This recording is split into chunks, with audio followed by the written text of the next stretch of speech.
Yo, what's good? It's JaeCash, and I'm rocking with Media House News. Hit that subscribe button. Welcome to Media House Entertainment. Yo, this your boy Shooter Trav, man. We live and direct, man, with another interview, Media House News. Let the people know who we got on the platform today, man. We got JaeCash 919, aka ShotsByCash, photographer, film producer. We back in effect, baby. Yeah, sir. Hey, man, you've been putting in major work the past couple years, man. The ShotsByCash is like a whole different rebranding. Like I know you from the green, like media and all of that. But you know, we're gonna get into all of that though, man. Yeah. So just talk about, man, how you feeling though, man? I'm feeling good, man. Good with you, man. Shoot, working, got a wedding this weekend. Got a couple shoots with a few artists this weekend as well. You know, working on a new film idea, scripts. Man, it's lovely right now. You know, besides this hot ass weather in North Carolina, it's love. Yeah, it's love right now. But yeah, man, I'm just looking to network, continue branding myself. You know, that's it, man. You know, just staying positive. That's it. Yeah, you out here killing the game, man. Every time I get on Instagram, appreciate it, bro. Man, I see different shoots almost every day. You know what I'm saying? Appreciate it. Shoots going on. You got the ladies rocking the gear, going crazy. Right. But let's just take it back a little bit, and let's take it back, because when I met you years ago, you was a rapper. JaeCash, the artist, man. Yeah. Hey, ain't no Southside G with a pocket full of green. Chris white teeth feeling fresh to my jeans. 808s hitting like the block for the fiends. Pocket in my sleep thinking big in my dreams. Won't stop until I got drops for the team. MJ and niggas, a fist full of rings. Teddy tell you niggas die slow. Getting money be the same what I die for. How did you get into it, man? I didn't really start taking music seriously until about 2005, I think it was. Man, my homeboy Hutch was rapping. He was going hard. Matter of fact, they had Crown County, Black Jerus, Illfield, and I had got home from my deployment in Iraq, and I just wanted to see if I could, you know, contribute to the cause, because they already had their own movement. Yeah, but I just fell in love with the craft, man. You know, it was just something I enjoyed doing. And so I started recording songs, going to the studio. At the time, Jerus was he was doing big things with G-Unit. So, you know, I was trying to get a, you know, hey, trying to get my name out there. Yeah, I'm trying to slide in, you know. But yeah, man, it was I wouldn't say I'm totally done with music now. I'm more like behind the scenes. But I learned a lot just through the songwriting process, picking out beats, learning how to perform. It's something I don't ever regret doing. Like, but yeah, you met us. We was rocking with Shalisha. Yeah, it was rocking with Shalisha. You, Chris Mills, the whole team, man. Yeah, Mills. Some music time. Yeah, was lit. Ola Cola the Dime. Ola Cola the Dime. Yeah, everybody, man. Yeah, Just Style. Yeah. So how did you transition into like doing photography and video? Because you do a little video too, but most photography. But how did you transition into getting into the camera? To the camera, basically. Okay, so I had my first camera in 2006. It wasn't a good camera, but I just bought it because I enjoyed taking pictures. But I didn't take it seriously. I was like, man, you know what? I mean, what am I gonna do with this? You know. But as my music career started slowing down, I started to realize the value in just being a photographer or director, and the just love. I fell in love with the taking pictures. It was dope. So fast forward to about 2011, I really started slowing down in music because my daughter was getting older. It was just a lot, man. You know, I salute anybody that's still doing it from our era, like, but it's stressful, man. It's a lot of money going out, ain't too much coming in. But the rewards are great, but it wasn't for me. I just felt like, you know, maybe this is not for me. And I always had a love for film, acting. I did a couple of church plays back in the day, you know, so my homies, Vision 20, I saw that they were doing movies and stuff. So it was just like learning a new craft all over again. You know, I got another camera, started taking pictures, and my pictures weren't all that. They was, yo, man, I look at some of my stuff from back in the day, it's hideous, man. Right. But you know, it's just I fell in love with it and I stuck with it since then. Like, you know what, this is what I'm gonna do. You know what I'm saying? So Yeah. that's how I got into it. That's how you got into it, Yeah. man. And Really shout out to JaeCash, because JaeCash really inspired me to pick up the camera. Like, I gotta keep it real. yeah, JaeCash, he went around crazy. yes, JaeCash was going crazy, and I respected the hustle behind it, and it was cool. It was something cool that you could do. You know what I mean? But yeah. Yeah, what was like one of your first cameras though? Like the first camera you? First one was a Sony. It was like, they had these little picture cameras, like you could buy at like the mall or something like that. It was like maybe $200. So when I got back from my deployment, we stopped at an airport, and I think it was like Germany. Yeah, it was Germany. We started in Germany airport, and I told my homeboy Jacoby, I said, yo, I'm going to buy a camera. And I had the bread, so I just went up there and bought the camera. And I ended up breaking that camera like down the line, but then I ended up getting a Nikon D3200 in 2013. And that's when I really started learning the dynamics, like how to shoot on manual, automatic, semi-auto mode. And you know, that was my first two cameras right there. Yeah. Yeah. And, I mean, do you have any school training, or you just kind of picked it up and you learn as you go? Right. Yeah. I never. YouTube University. Yeah, YouTube University. Shout out to YouTube. And that's it, man. I never went to school. I knew guys that went to school for communications and things like that, but I just never really took that route, you know. Yeah. YouTube. Yeah. YouTube University, man. That's the best thing right there. Yeah. Most definitely, yo. Yeah. So let's transition to, man, your brand that you used to push was Greenlight Media. So what was behind Greenlight Media? Was that more so video production, or what was that?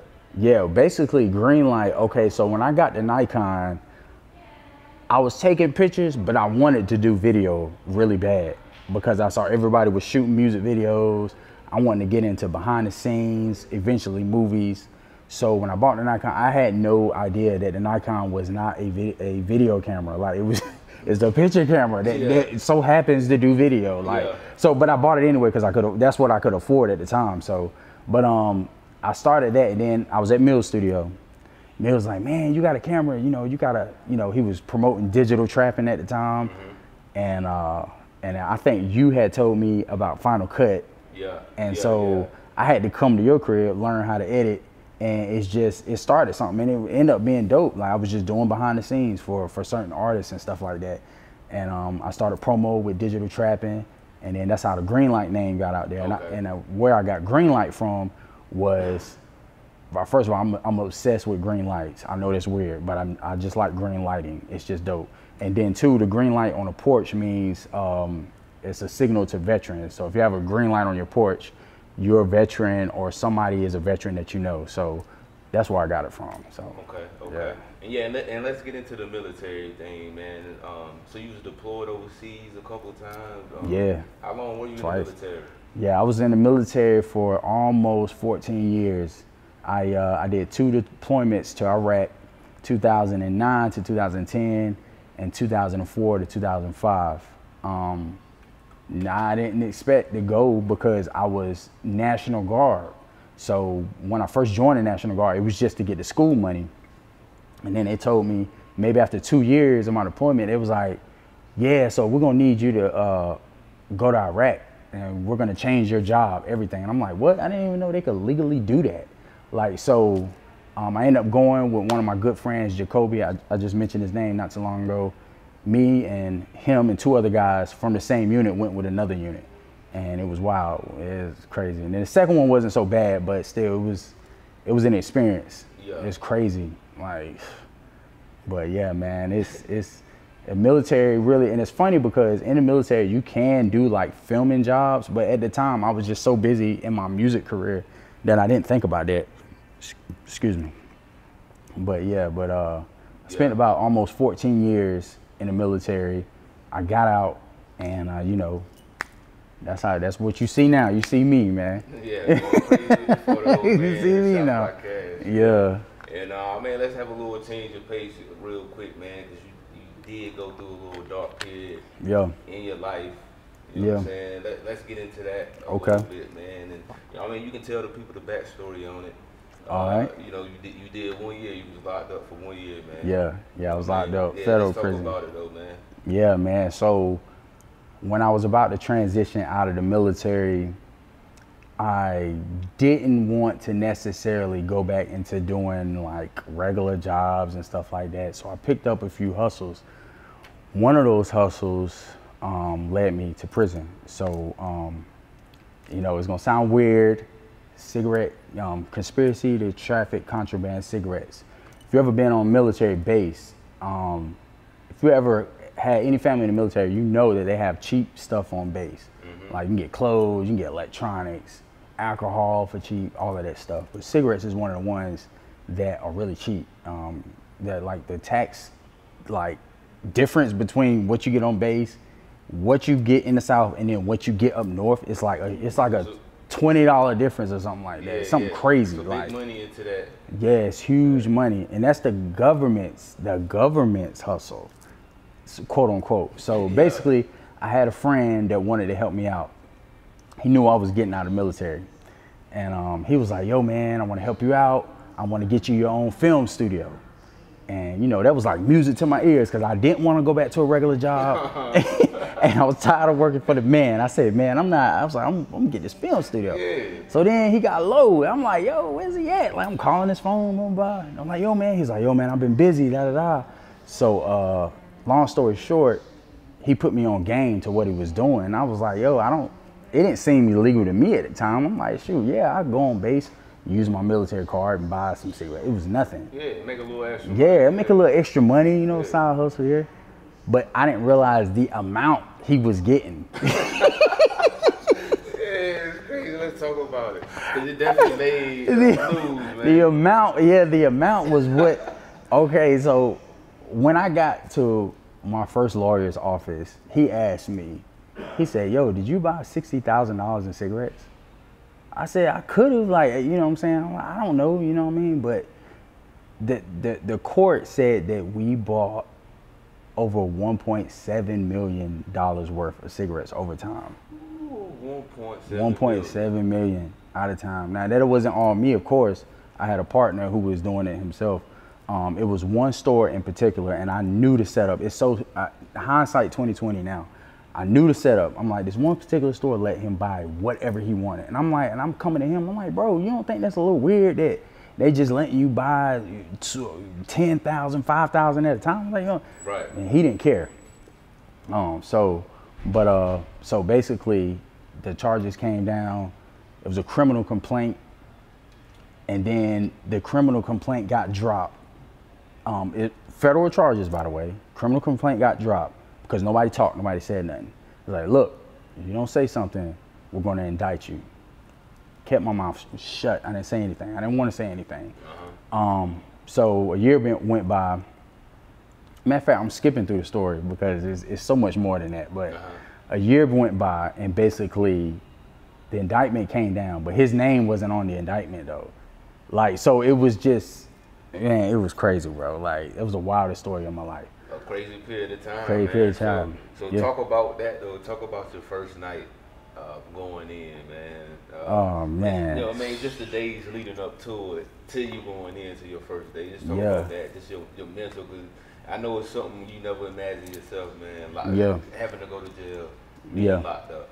So what was your mental like heading up to it, and then your first night in?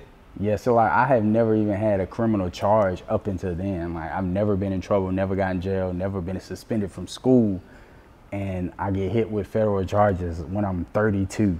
Like it's crazy. Like something you never expect. Never expect that. Like, come on, man. Like, all right. So, all right. Let me backtrack on the story a little bit, right? Okay, so, my lawyer was a good lawyer. He was young, right? So he told me, he said, "Look, man, they're gonna give you probation. There's no way they're gonna give you time for this."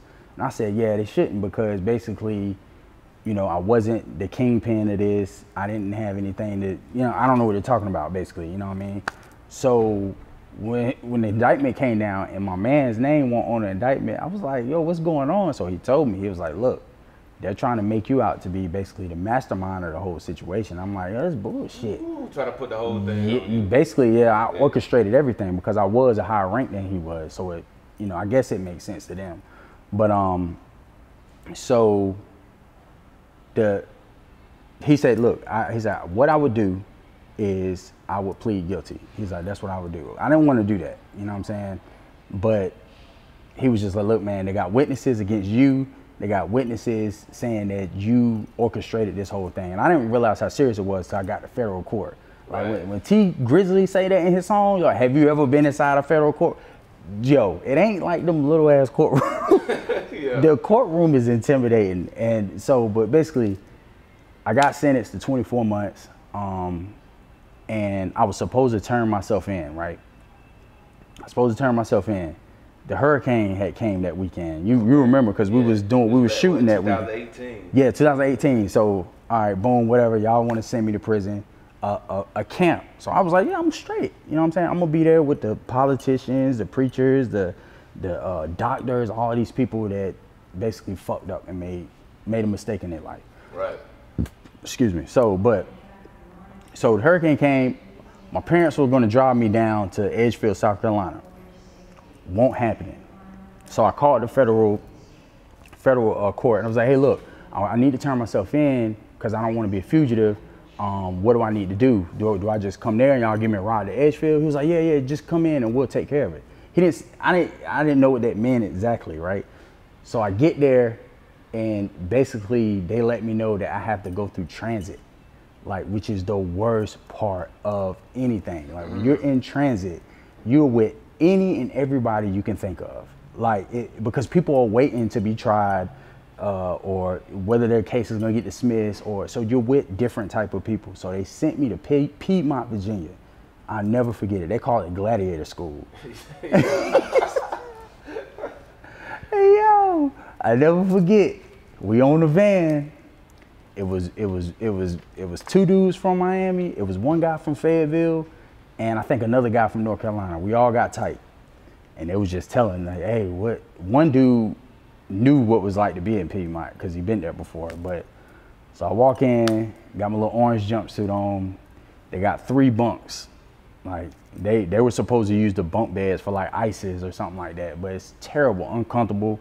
I still got back pains today from sleeping on them bunks, man. But yo, besides the violence and stuff like that, is the nastiest facility like ever. I don't even know why it's still there, you know, but it was, the first night was just, you're not gonna sleep. Like you probably won't sleep for a week, bro. Yeah, at all. Yeah, it was like, it's probably like, it took me a few days to get used to it.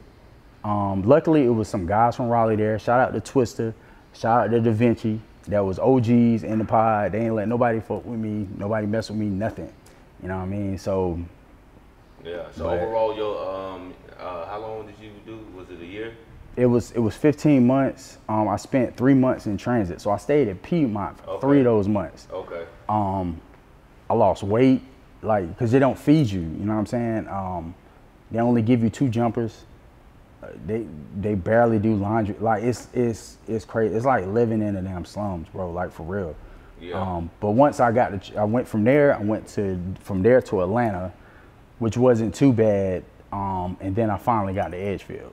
So. Okay, you finished your time off there. Did anything crazy happen while you was locked up or anything? Crazy fights? Yeah, it was like at Piedmont, it was crazy. So what I learned is, yo, don't get in trouble, and you can continue. They won't add no time on. They won't basically try to, because if you get in a fight or you do something, it's a charge on your record. Like, and the judge sees that, people see that, or whatever. And my time was so short that I had no time for like just childishness. Like when you get in there, it's a lot of bitter and angry people.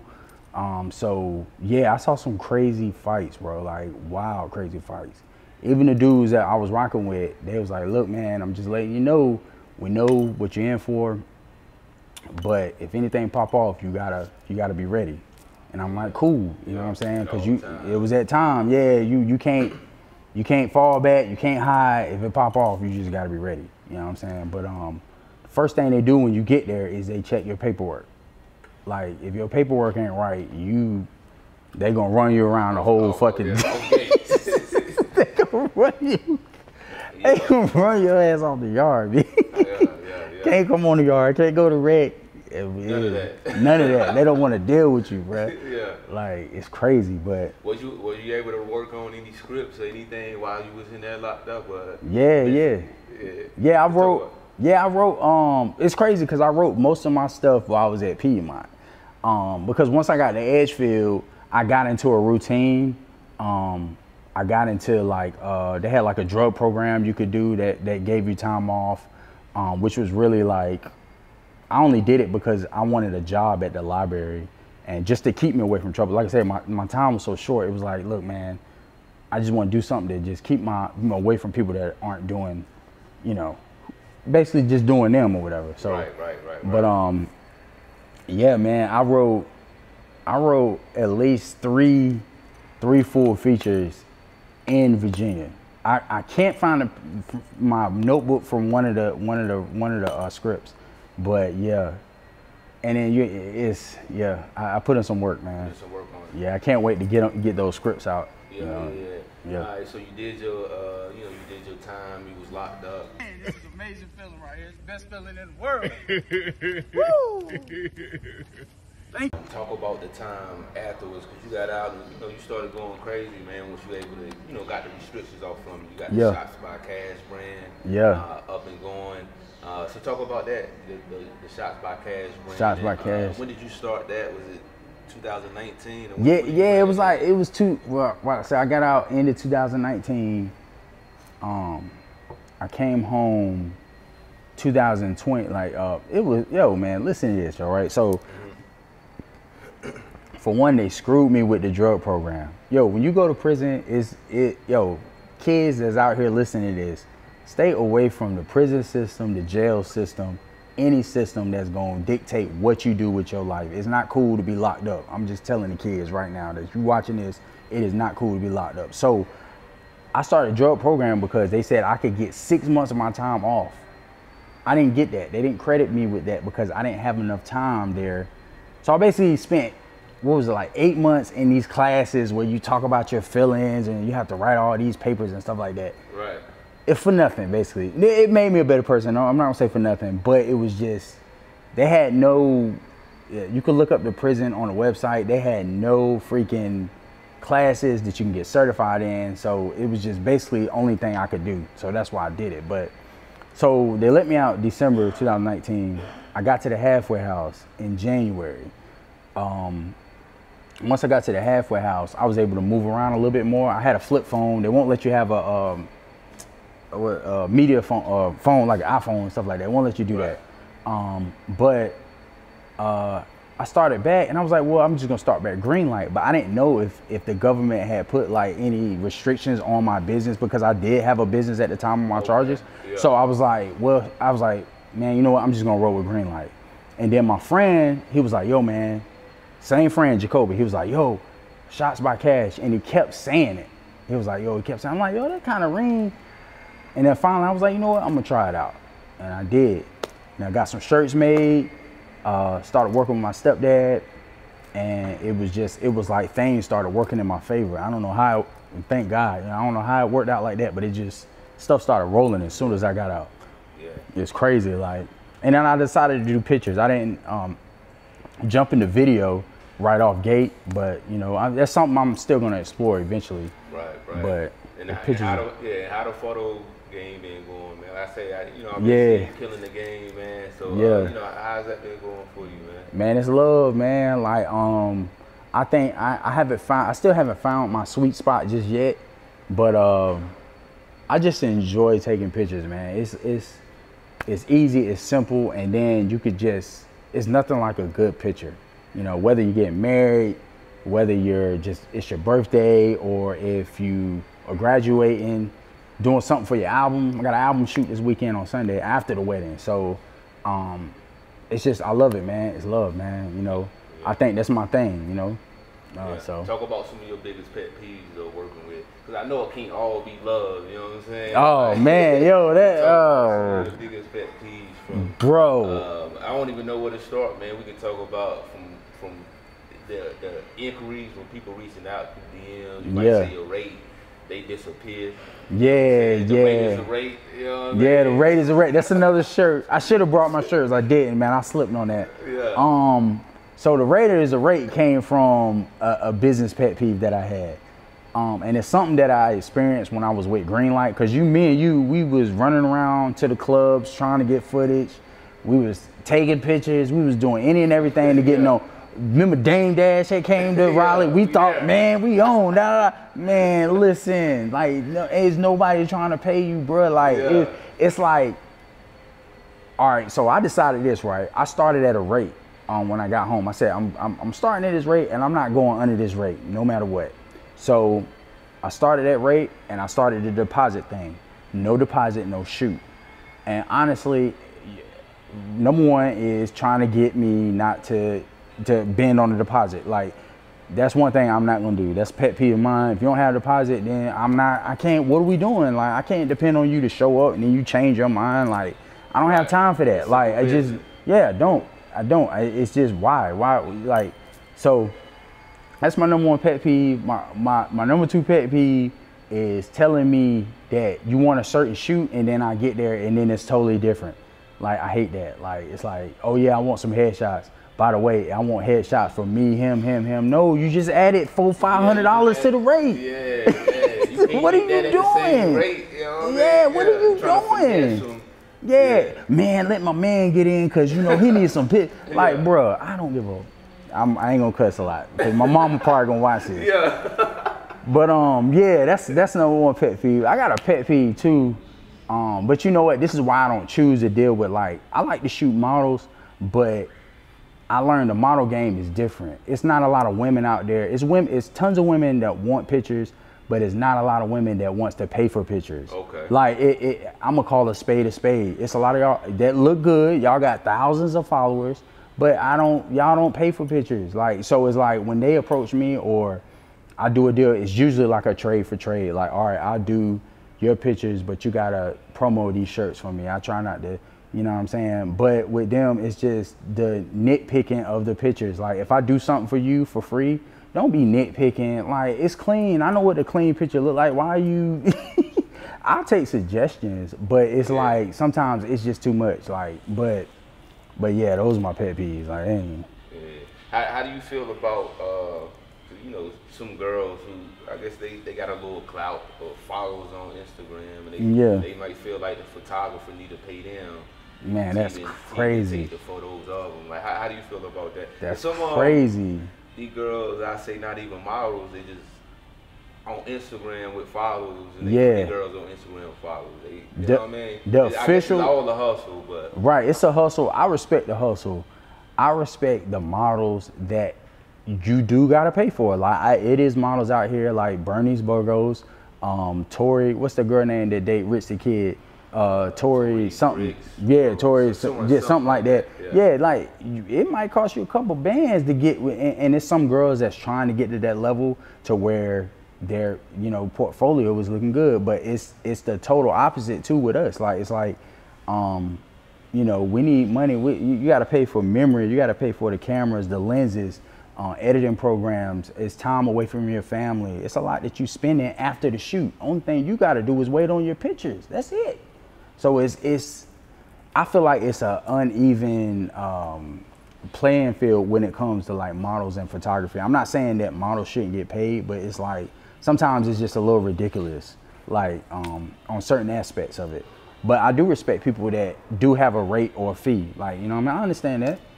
You know, so do I. So I try to usually work that out, because normally what I ask to get paid is maybe more than what you're asking. So it's like, I feel like it should be some type of even playing field there. Oh, for that. So yeah, it makes sense. Yeah. And what would you say your specialty is within the photo game, as far as like watching your niche? You know, some people is like, you know, the naked models or the you know, it's different niche. It might be fashion. Like, you kind of do overall a lot of different things. So what would you say your lane was for somebody that never seen your work before? Never seen my work? Say, oh, I want to book them. I want to book them. Man, I done did a lot of stuff that I think is probably headshots.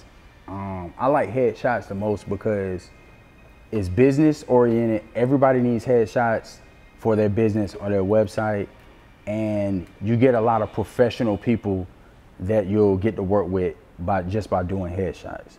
You know what I'm saying? And it's easy. It's one person. You pick a location or a backdrop, and you get it done. I think that's my favorite thing to do. Yeah, it could be one of the most expensive things you pay for me. You know what I'm saying? But it's just it's cool. You can kind of make it your own thing. I done did birthday shoots. I don't work with models. The model thing is cool, but I just like headshots, man. You know, I like clean headshots. Someone told me that my street photography was really good, and I got another compliment on the behind the scenes pictures. They say, you're really good at behind the scenes pictures. I'm like, thank you, I appreciate it, but I don't know if people are ready to spend like money on behind the scenes. Like, they want behind the scenes, but it's like, do you really want me to come? And you may want me to, but I don't know. But your headshots is number one. Probably behind the scenes is probably number two. Yeah, probably number two. Like if you have like a party or like, you know, even like a wedding reception, that would be considered behind the scenes. You know what I'm saying? Like stuff like that. Okay. But the beauty, I stay away from the beauty because it's still some things I need to learn on the editing part for me to get the beauty. But eventually I'll jump into the beauty and the models and the boudoir and stuff. Yeah. Once my name is a little bit more, because right now, like I said, people they're not trying to pay. Females are not trying to pay you for that. And bills, I don't care what they say. I don't care what they say. They're gonna look at this video. I be paying my forgot. No, they don't. No, they don't. They want to get it for the free, man. And then have demands and all that stuff. Yeah, you know what I'm saying? Hey, but look, I'm gonna say this. Sex does sell. So, hey, if you gotta do it for free or pay for a model and it works, do it. If it brings business to what you have, do it. It works. It does work. Yeah, it does work. It makes sense. Just can't really make no money off of it. Like, you have to have some other hustles going on. You know I mean, some people may beg a different. They might be like, man, I got girls coming in now and they paying. That's good, bro. Whatever that is that you're doing, keep doing it. You know what I'm saying? Whatever works for you, do it. So yeah. You know what I'm saying? And cause you do a lot. Let's talk about your acting too, man. Your acting. Oh yeah. You know what I'm saying? You done dropped some short films when you in that acting. Oh yeah. Shout out to what's the name of that? Because a guy did a review. Yeah. Shout out to, I think it's Damn Zoe or Damn Zoe. He was from Wildin' Out. He does a lot of reviews. Somebody sent him the Vision 20 film, The Ouse. We did that in 2015. Shout outs to Josh and Marcus. But 6 years later, this guy gets the video. Nobody knows how he gets the video. And he did a review on it, and it was good, man. He gave us a C. Like, that's really good. Like, but I played a security guard / police officer. Oh, yes, he is. Have you been drinking tonight? No. Okay, listen. I'm babysitting this little girl. I took a nap on the couch. I cannot find her when I woke up, and there's something in that house. Okay. Like, you need to go with it. All right. Listen, I need you to stay here. I'm gonna take a look in the house. If you hear anything, just yell for me. Okay. I'm off duty. I'm not even supposed to. Okay. What's the little girl's name? Her name, Anna. Her name's Anna.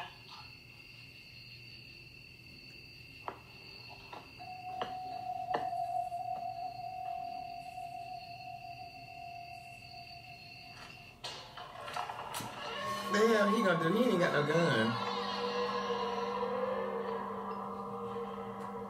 He had to be black. The black man finna die. Anna? Anna don't know you. Shouldn't even talk to her. What she gonna talk to you for? Flashlight.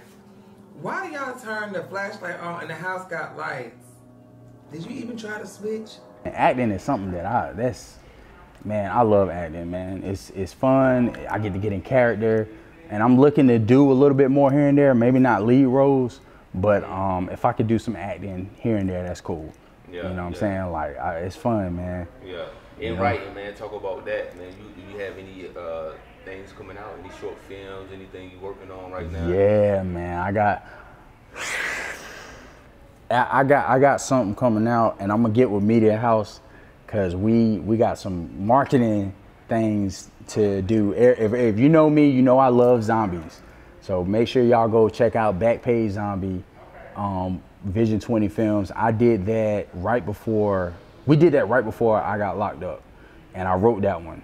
and I also wrote Jeffrey. But we got some zombie stuff coming out soon. So it's got a different twist. I'm not gonna ruin the plot, but like I said, I'm gonna get with Media House. We're gonna come up with a marketing plan for this thing because it's gonna be good. Yeah, it's gonna be different, you know. Yeah. So, but yeah. So man. I mean, before we get up out of here, though, man, what you want to leave with the people, man? What you want to tell them? Yeah, man. You know, words of encouragement, anything, man. Yeah, man. Words of encouragement. A couple things I learned from prison, from Les Brown. I used to read all his books. Not all. I didn't read every single book, but most of his books I've read while I was locked up. A lot of positive affirmation books. Whatever you do, just trust yourself. Don't listen to people that don't do what you do, and don't listen to people that don't have money. Like, if they don't have money, they may have some good suggestions, but the people that you want to be like, you need to be listening to them and figuring out what they're doing. Because I know sometimes people, they get disencouraged because they tell their dreams to like a family member or something like that, or somebody they know real close, and they shoot it down because they don't understand it. But have faith in yourself and just trust yourself. That's what I want to tell the people. Trust yourself. Absolutely. And don't go to, stay away from illegal activities if you ain't meant to be, if that's not what the life you want to live. That's what I'm saying. I got a homeboy, he just came home, and man, he did a stretch. He did 10. And I'm like, man, that made my time look, you know what I'm saying? But it's like, yo, you don't want to be in there, period. You don't lose no time away from your family, your friends, or the stuff you love to do. That's what I want to say. Yes, sir. Yep. What's your social medias, man, so people can tap in too? Social media at JaeCash 919 IG, and then my business page is ShotsByCash 13 on IG. You man, you heard it here first, man. Yeah. You know what I'm saying? Did a year, bounce back. Yeah, bounce back, baby. We here, man. Yeah. Out here doing it, man. I go by the name of Shooter Trav, Media House News, man. JaeCash, ShotsByCash. We out of here, man. Hit that subscribe button. You heard? Yeah.